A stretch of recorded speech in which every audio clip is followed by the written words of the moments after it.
Thank you. Awesome. So good morning, everyone. Thank you so much for joining us. I apologize for the tiny voice in the background due to coronavirus. I have the pleasure of having my tiny human with me all the time. So hopefully she keeps her shenanigans to a minimum, but if not, I apologize in advance for a little bit of background noise. My name is Gina Davis, and I am the Education Program Specialist and PD Coordinator with Team Labor. We're super, super excited about this Virtual Training Institute. I see a number of people as repeat offenders, as I like to call them, or repeat participants in our sessions. We are really, really grateful for your participation, and we hope that you're taking some wonderful lessons learned out of this. First thing I'm going to do here is go ahead and launch a poll to find out who's here with us. If you can take a moment to just click one option so that we can see what your role is within your program.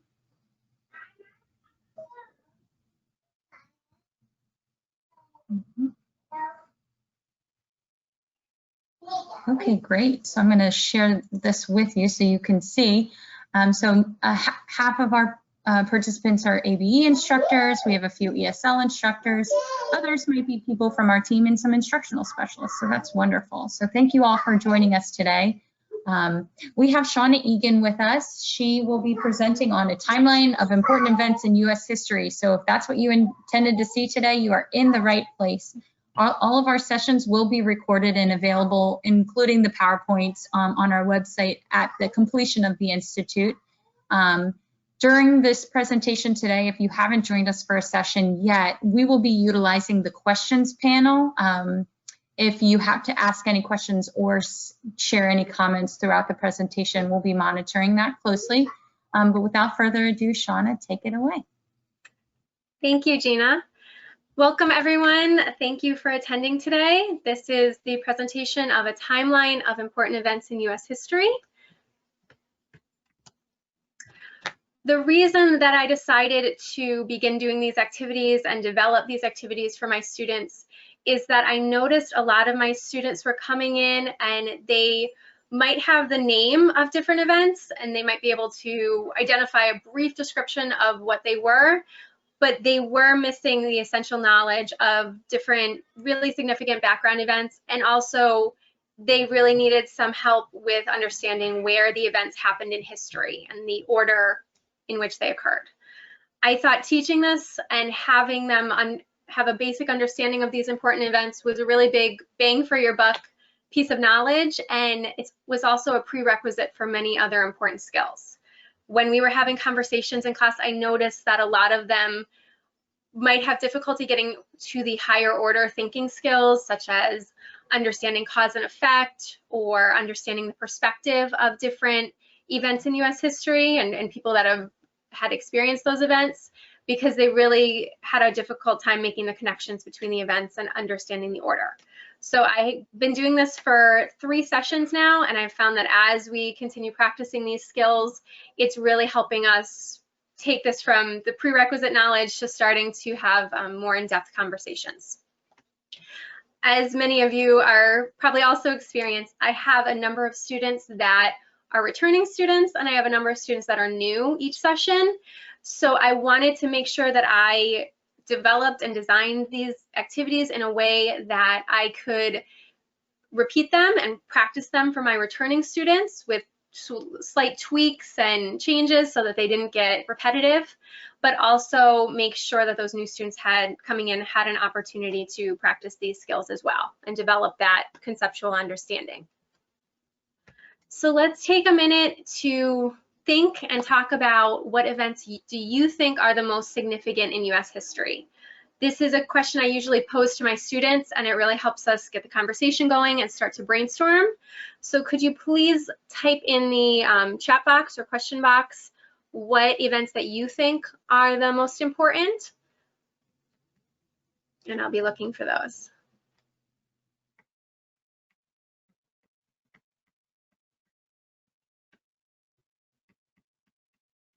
Okay, so I see the Civil War, Heather, the American Revolution, Karen, thank you.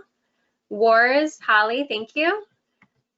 Revolutionary War, Civil Rights Movement, Revolutionary War, Civil War, presidential elections, yes.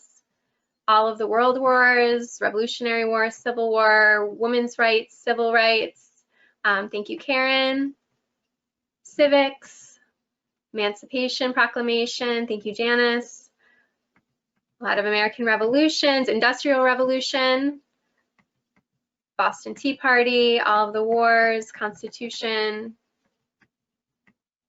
Okay, Great Depression, 2020, yes, for sure. Let's see. Okay, thank you. Lots of really great events, and just something to keep in mind that all of these events that I'm going over, they're not set in stone. Please feel free to tweak them as needed for your class and make it work best for you and what you think your students need. Just looking at your responses, a lot of really great responses. This is somewhat reflective of what I see in the classroom when I ask students to identify the events that they think are the most significant. You were able to identify some different ones than they usually identify, but what I see in the classroom is I see a lot of wars, World War I, World War II, and a lot of more recent events. But that helps us to helps me to figure out what my students are comfortable with, where they might need additional review, and also topics that they're interested in that we can come back to and incorporate and make connections with. These are the events that we identified as being 10 to focus on. Again, you can change these to suit your needs. But we also, in conversations with my instructional coordinator, we wanted to try to focus on events that we also saw come up frequently in the GED assessment. So we came up with these events, but also a lot of the other events that were mentioned in the chat box, they would be great tie-ins to discuss and really start to talk about the connections. And also a lot of the events that are happening now, once the students have a good understanding of these events, then you can really make good connections and have really great discussions about how they relate to each other. How these activities can be used, they can be used in sequential order. They can, just as I'm going through the activities, I'm listing them in sequential order, but feel free to change the order any way that you would like. Also, as I'm going through and I'm teaching more sessions with this content, I'm noticing that I don't have to do quite as many activities. I'll pull it out as students need review. You could do one activity per session just to kind of introduce the students and assess their understanding. How I use it is I usually start my social studies instruction with these activities, and I try to vary it each session to make it different. But then after I start with these activities, then I will go and I will pick one event from the list, and that will be my focus for the session. And I'll do more of a deep dive on that event. I usually do this in order. So one session I might talk about the American colonies, and then the next session I might talk about the American Revolution and the Declaration of Independence.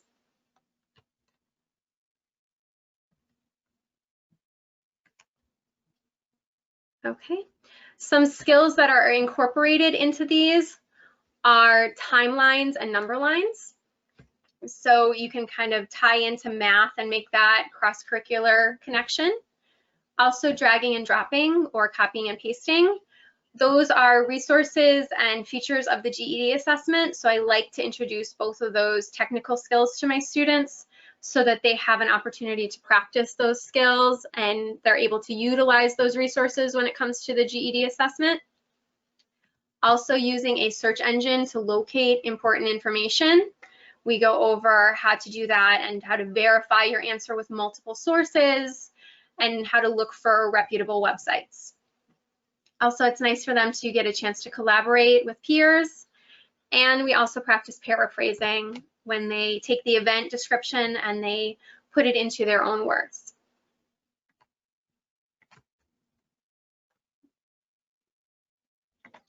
Some materials that you need, these would differ depending on whether you were doing this in the classroom, or whether you were doing it via distance learning, but chart paper, yardsticks, markers.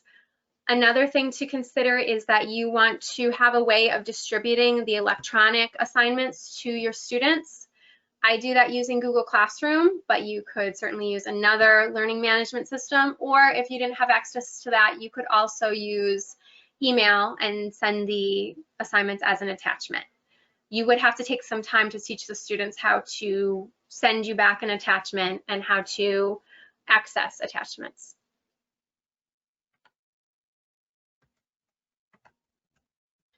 Okay. For preparation for these activities, you want to print out copies of the event sort and cut it apart and place those in envelopes. You also want to make sure that you've emailed the students or posted all of the electronic assignments, and prepare your materials for if the students are making the physical timeline in the classroom. Day 1 activity, and remember these can be adapted however you need them. I'll have the students order the events in group. So what I'll do is I'll take this document that looks like this, and what I have is I'll cut apart these slips of paper, these strips, and then I will pass them out to groups of students and have the students work in group and discuss together and see if they can figure out the order of the events. This is a place where I can adapt it. If I have returning students, what I might do is I might take out one of these columns. I might take out the picture column or the description column and see if they could work together to write their own description or draw their own picture. So as you have returning students, you can modify it to help them experience something new. After they've gone through and they've ordered the events, which would look something like this when they were done, I would go through and I would go over the events and review each of them and what they are. During the ordering section, when they're going through and ordering it, sometimes I'll also give them a second and be like, oh, that's close. Go ahead and take a minute and see if you can reorder these two, just to kind of give them a chance to have success with that. When I'm going over the event order and the description, I'll show a slideshow presentation that has the same wording and the same pictures as they did the event sort. And during this time, I'll go through the events and explain it, but I also take this time to go through and share anecdotal stories or help them make connections. For example, one of the ones that I have them go through is I'll talk about westward expansion, and I will talk about the San Francisco 49ers and tie that into the 49ers and the gold rush in California. So anytime you can kind of make a current event connection, that seems to help them understand it a little bit better. Okay. After we review the actual order of the events, and the students can take notes as we're going over them. Another thing to note is this slideshow presentation did not have dates on it, and that was intentional. So after I've gone over the slideshow, then what we'll do is I'll have the students move to computers and drag and drop the events into the correct order on a word processing document or a slideshow presentation. So I'll show you what each of those look like. Okay, so here I actually use a very similar document to the event sort so that they're familiar with it, and it's also less prep, and anything that saves a little prep is always helpful as teachers. So what I would have the students do is I would have them identify the first event from the list, and then European colonies form in North America, and then I would show them how to copy and paste that onto the chart below. And I'm sorry if you're hearing my son in the background. Okay, so I would show them how they could go ahead and put them in order on the chart below. If I wanted to do that instead on a slideshow, which is another option, I could do something like this. And this is something new I've been trying in distance learning. And I could have them go ahead and drag and drop the events in order onto a slideshow presentation. They would have to have it in edit mode, and they would be able to drag and drop. And I'll show you that in just a minute. I'm seeing a question. Yes, I will. Yes, Linda, thank you for your question. I will share the event list and the timeline PowerPoint with you. So I'm planning to share all of these tools and documents, and then you can adjust them to your needs. Okay, so just to show you what the slideshow looks like, this was really helpful to me once I started doing activities like this. So I would post this assignment on Google Classroom, but you could also do it as an email attachment. And on the first slide would be the directions that would explain how to drag the events from US history into the correct order. One thing you want to do is make sure that the students are not in actual present mode. The only way that they'll actually be able to drag and drop is if they're in edit mode. So that's just something to be aware of. You also want to, you might want to just model how to drag and drop. But the disadvantage of Google Classroom is, unfortunately, you can't share this. You can't share slideshows as a slideshow where each student gets their own copy. So at the end of them completing their drag and drop assignment, you would just have to remind them to share it with you.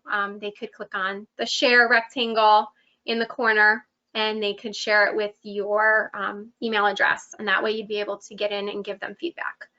But I was really excited when I discovered this because I've noticed that it can be used for a whole lot of different activities. You can use it for Venn diagrams, sorts, things like that, and it was a little more tactile for them. Let's see. So after you've gone through those activities, however you choose to do it, you could move on to day 2. For my day 2 activity, a lot of times I will model how to use a search engine to find the dates for each of the important events in US history. I would go over how it's important to verify your information with more than one source, because even in these searches, you will see there's a lot of different answers when you're looking for something as simple as dates. Sometimes you'll see it's easy to also find inaccurate information. I like having them search for something as concrete as dates, though, because it's an easy thing to find and it doesn't leave too much up to interpretation. But after I've modeled that skill and I've gone over how to search and look for accurate information, I would divide the students up into groups, and they would work together to divide up the events to research. If you're doing this in Google, you could have one joint document that they each are responsible for different sections. If you're doing this in the classroom on a paper copy, they could also each be responsible for different sections. But they would work together and talk to each other to share their results. As a class, we would come together and just go over the accurate dates and talk to the students about that and see if they had any difficulties as they were researching, and just kind of talk about the researching skills. This is an example of a Google Classroom assignment that I posted for these activities on day 2. So I gave a description of the assignment, and I also, the actual technical skills, such as using a search engine to find dates and looking for reliable resources, and also using an image search it was really helpful to make a screencast of those. The students were able to replay it when they needed to and look back and rewatch and practice it. So for distance learning, I've made a lot of screencasts for those technical skills. For early finishers, you can also ask them to fill out additional sections of the chart. So for some of my students, they were able to go through and fill out the dates of each of the events, but for some of my students that finished early, I ask them to also find and select an image. On day 3, I would have the students, I would go over modeling how to set up a timeline. And this is a really challenging skill, so it takes a lot of time to really talk about how much spacing and scale you would want to incorporate and how to figure those things out. You also want to talk about benchmark numbers, like how to identify 1600, 1700, or 1850. Those benchmark numbers that end in zeros are going to help them figure out where the numbers are going to go. This helps tie into math. So if you're doing number lines at the same time, you can kind of incorporate that. Then after I've done a model and I've walked the students through the step and have an example set aside for them, I would split the students into groups to work on creating a timeline of events on chart paper. And then for closure that day, I would have the students present their timelines to class. Okay. Unfortunately, I wish I could share pictures of that for you, but we had to leave before I was able to take pictures of those in the classroom.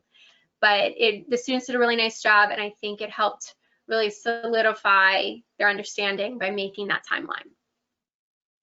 So thank you. I'm getting some feedback in the questions. Thank you. I appreciate that. Some options for distance learning. I know a lot of us are working in a new environment right now and trying to figure out ways to adapt lessons for distance learning.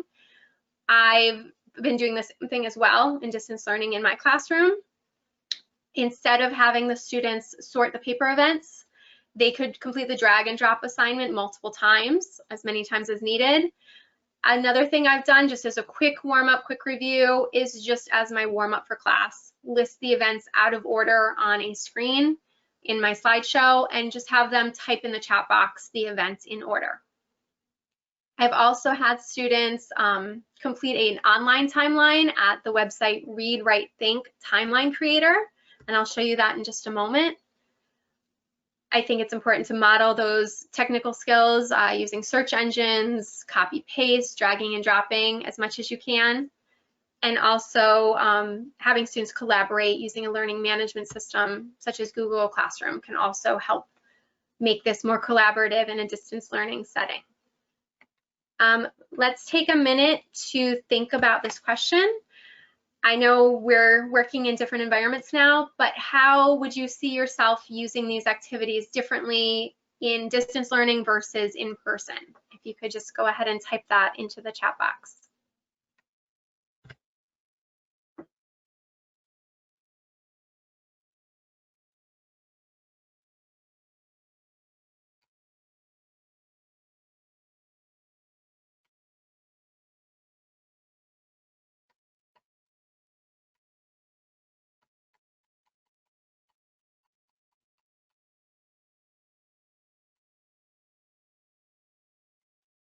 So Shauna, I don't see anything coming in, but I was just thinking about the way that you presented it in using Google Docs and people's ability to utilize it and work together on activities. I think that's a wonderful distance opportunity.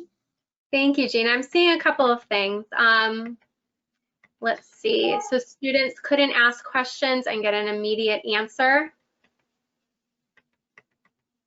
Let's see. Let me pull that up. Okay. Linda, I'm trying to understand that. What do you mean by students couldn't ask questions and get an immediate answer? You mean that would be a difference between in person and at home? Yes, I agree with that. There's ways to add feedback to their documents that they're doing, adding comments, but you're right, it would be a delay. That would definitely be a difference. Lots of time spent on training computer skills. Yes, I agree with that as well. And it's a lot easier to be able to stand over them and kind of walk them through the steps in the classroom, but not being able to see that and also having different browsers that they're using or different computers does present a challenge. It does help students become a little bit more independent with online skills, assigning the timeline as a homework. Yes, definitely. That'd be helpful for almost like a flipped classroom. Register tape, that's a really good idea. Okay, putting the students in different rooms during a Zoom class. Yes, lots of really great ideas. I'm excited to try to incorporate those into my teaching as well. So thank you all for sharing. This is an example of the Read, Write, Think timeline creator. So for this website, I usually teach the students to identify those benchmark numbers and make a date with those, and then I'll have them go ahead and talk about what would be halfway through and where they would put these dates. On the main timeline that you see right now, it just allows for a very short description, but if you go to print out this timeline, the students can type a longer description that will show up on the printed version. So this is a really cool website that has a lot of different uses. You can use it for steps in a skill. You could use it for a specific time period, such as the events leading up to the American Revolution. You can also use this timeline creator as an icebreaker. Just have the students select 5 significant events in their own life and plot them on a timeline. So it is a really, really nice website that has a lot of applications. Okay. Extensions that you could do are having the students create their own PowerPoint or slideshow. They could work independently or in groups on that. Having students complete a writing assignment on any of the events. Having students brainstorm additional events that they think are important and explain their reasoning. So that's a good way to tie in the initial conversation that you had and validate their events that they brainstormed as well. Also having students make connections between different events and explaining their thinking. There's a lot of current events going on right now that have really big tie-ins to these events, and there's a lot of conversations that could be had about causes and effects and connections between these events. Also, it's interesting to have the students be responsible for different periods of time. So in these activities, they were responsible for events that spanned about 400 years, but it would be helpful to have different groups of students kind of zoom in on 1800 to 1900 or 1900 to 1950 and see how that affects the scale and the spacing. Are there any activities or resources that anyone can see themselves using in their classroom? Go ahead and if you could type your answer in the chat box, I'd like to see how you would have a takeaway from this or what you would consider using in your own classroom.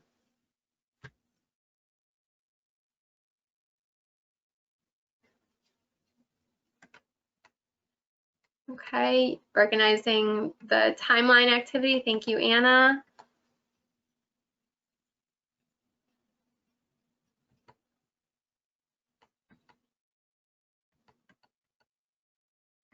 Okay, use the history events to teach each other subjects. Yes, thank you, Karen. Good idea. Love the timeline idea of 5 things in a student's life. Thank you, Linda.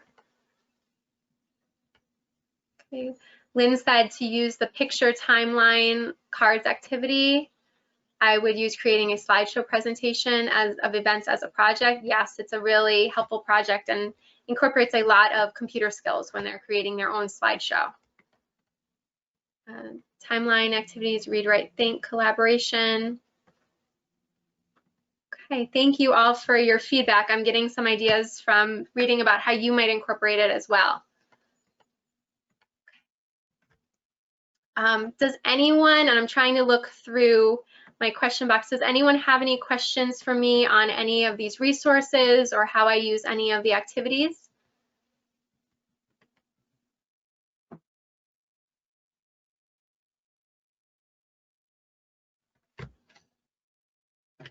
Let's see.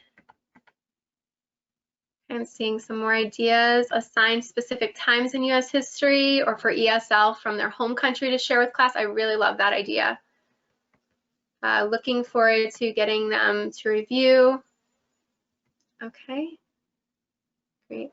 Yes, the timeline is a website. I can show you that up here.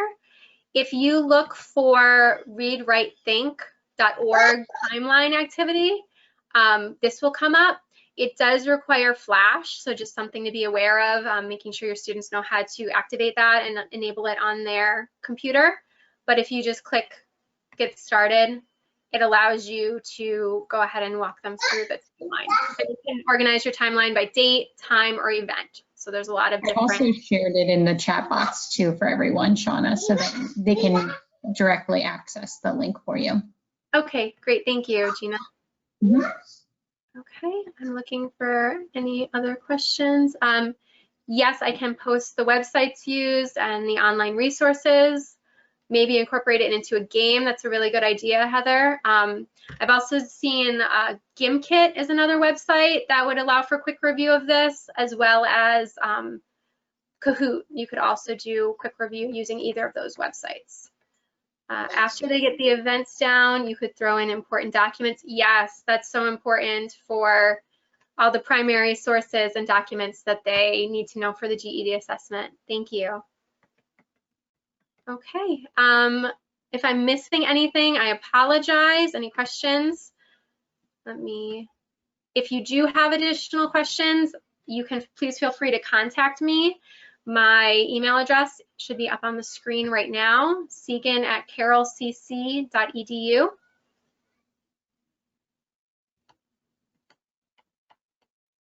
Okay, thank you everyone for participating, and thank you for all of your feedback. I'm really happy to be able to share this with you this morning, and I appreciate you attending. Well, thank you so much, Shauna. This has been fabulous and super applicable in both a distance and in-person setting. So I think that's always a wonderful thing. If everyone can take a moment, I have shared a Google form for us to acquire feedback on how you felt today's presentation went. If you can take a moment to fill it out, it should only take a couple of seconds. We're getting a lot of thank yous and thank you for attending. We, can't do this without participants, so we appreciate your attendance. All of our resources, presentations, Shauna's handouts that she's created, they will all be available and, clickable on our website, and I will get them all up as soon as I can at the completion of the Institute. So if you guys can give me about a week, that would be wonderful. I am going to go ahead and stop sharing our screens, but I hope everyone has a wonderful day. Thank you, everyone.